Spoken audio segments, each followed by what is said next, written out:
அரசியல் எதிரியாக வந்து அதிமுக அவங்க எடுத்துக்கவே இல்லை. ஒரு பக்கம் கொள்கை எதிரின்னு சொல்லிட்டு பாஜகக்கிட்டேயும் வந்து இவங்க நழுவுறாங்க எங்கள் டிவிக்கு. அப்போது இங்கே நேருக்கு நேர் திமுகவுக்கு தான் வந்து இவங்க வந்து ஒரு போட்டியாக வந்து கருதுகிறாங்க. அப்போ இந்த இடத்துல கேட்டால் நாம் மோதாமல் நம்மளுடைய அடியாட்கள் யாராவது இருந்தாங்கன்னு வச்சுங்க, அடியாள் மாதிரி ஒரு கட்சி இருக்குதுன்னு வச்சுங்களேன். இப்போ கூட்டணி கட்சிகள் அப்படி தானே.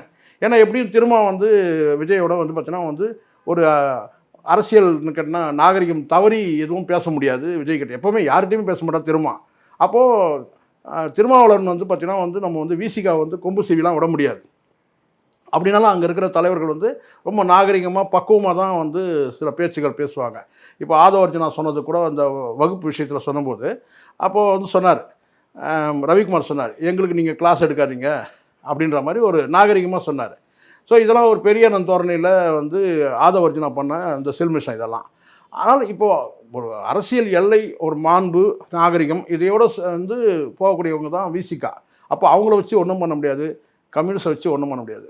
ஸோ காங்கிரஸ் அது மாதிரி பேசக்கூடிய கிடையாது. அப்போது இங்கே வந்து யார் வந்து இங்கே தரம் தாழ்ந்து பேசுவாங்க அப்படின்னு நம்ம இவங்க செலக்ட் பண்ணும்போது கேட்டால் தமிழக வாழ்வுரிமை கழகத்தை வச்சு ஒரு பிரச்சனை எழுப்பலாம் அப்படி தான் அவங்களுக்கு.